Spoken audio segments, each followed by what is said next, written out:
Kevään piiritason palveluaktiviteetit voisi tiivistää, että lapset ladulle ja kulmat kuntoon.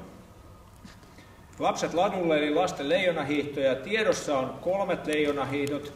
Tänä talvena se on 50% enemmän kuin viime vuonna, mutta mä toivon, että prosentti olisi vielä isompi. Eli 20. helmikuuta on Oittaalla, 24.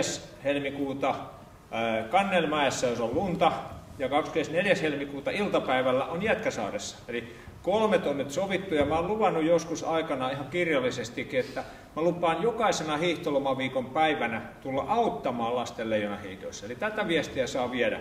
Viikolle 8, tiistai ja lauantai on varattu, kaikki muut päivät on vielä käytettävissä. Eli lasten leijonahiihtoja. Tämä prosenttimäärä paljonko lisää, niin se liittyy siihen piirien väliseen kilpailuun. Että siellä pärjää, jos on lisää uusia hiihtoja.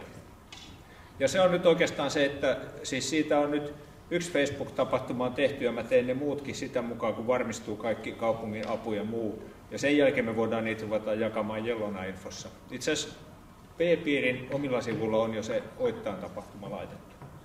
Se on nyt semmoinen tämän hetken fokus. Ja Marsa tuolta vahvistaa, että Jätkäsaaressa 24. iltapäivällä tapahtuu, eikö niin? Kyllä tapahtuu, ja mä voin sanoa, että viime vuonna jo niin se oli erittäin suosittu, ja meidän imago on valtavasti kohonnut Jätkäsaaressa, eli että siellä nyt odotetaan tätä tapahtumaa. Ja siellä oli leijona hiihtämässä jo, oliko se syyskuuta vai elokuuta? Niin, syyskuussa joskus. Hetkinen, joo. Joo. Elokuun lopussa oli. Suunnilleen minun näköinen leijona, että jos mä seisosin varpaallaan, mä olisin sen näköinen, kun se leijona oli siellä silloin hiihtämässä. Ja oli vissiin herättänyt innostusta, että kaveri tulee sukset jalassa hiihtämään ruohikolla. Yes. Joo, ja pienet pojatkin, ja muutama tyttökin hiihti nurmikolla. No niin, ja kulmat kuntoon. Meillä on 17.4. ainakin tiedossa. Siis kulmat kuntoonhan tarkoittaa yleisaloitteena muutakin kuin siivoamista, mutta siivoaminen on aina se helppo tapa. Eli 17.4. Töölön Ruoholahden klubit ainakin alustavasti on sopinut, että on siivoustalkoit, ja kun lumet sulaa pois ja roskia paljastuu, se on oikea aika näkyä ja auttaa ympäristöä. Eli siinähän se olennainen asia on se, että Lionaamosta eli piirin varastosta löytää 5 metriä kertaa metri, semmoisen hienon banderolli, joka pannaan sinne puihin, ripustetaan ja sitten siivotaan siinä liivit päällä. Eli me näytään ja kutsutaan partiolaisia, kutsutaan muita lähialueen toimijoita mukaan siivoustalkoisiin. Ja Maininki on myöskin kiinnostunut tästä samasta tapahtumasta tulemaan mukaan.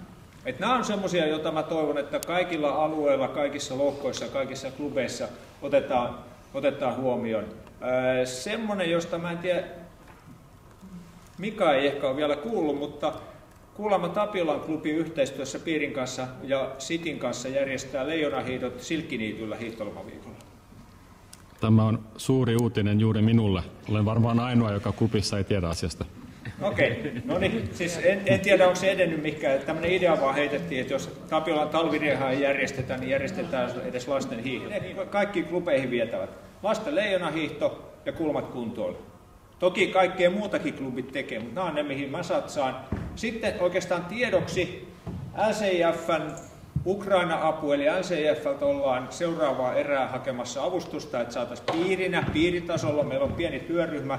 Toki jos on paikalla ihmisiä, jotka on kiinnostunut siitä, niin pääsee mukaan. Se on aika paljon sellaista byrokratiaakin. Leila vetää meillä tätä, että haetaan rahat, kilpailutetaan hankinnat ja jaetaan paikallisille Suomessa oleville Ukrainan pakolaisille ruokaa ja hygieniatarvikkeita. Eli se on niin kuin piiritasolla menossa.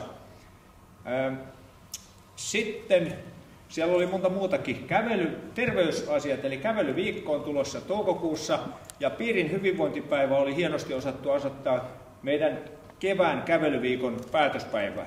Eli meidän hyvinvointitapahtumassa varmasti kävellään, plus pyöräillään. Silloin nimittäin meillä on vielä työn alla, että onko se Leijonat liikkuu viikko, koska silloin on sekä pyöräily että kävelyviikko. Se on keväällä. Sitten semmoinen tiedoksi, valitettava tosiasia, meillä oli hyvin käynnistynyt, mä otan nenäpäiväpuheenvuoron samalla. Nenäpäiväyhteistyö, Lionsliitto oli virallinen nenäpäiväkumppani. Me kerättiin reilu 10 000, tavoite oli 15 000, reilu 10 000 Suomessa kerättiin nenäpäivärahaa, yli puolet tuli B-piiristä, Siitä B-piirin osuudesta noin puolet tuli Matinkylästä ja melkein toinen puoli Staminalta. Eli jossain määrin keskittynyttä, mutta aktiviteettia ja pöhinää saatiin aikaiseksi. Ja se valitettava asia oli, että Ylen ja Nenäpäivän yhteistyö päättyy huhtikuun lopussa. Eli nyt Nenäpäivä-säätiöllä on ihan etsinnässä, että miten he jatkaa sitä vai ei jatka. Leijonina me seurataan sivusta ja katsotaan mitä tapahtuu. Jos he saa jotain hienoa aikaiseksi, me ollaan innolla mukana. On pieni riski, että koko Nenäpäivä juttu Suomessa loppuu. Eikä me ehkä Leijonina pystytä yksin sitä enää viemään eteenpäin.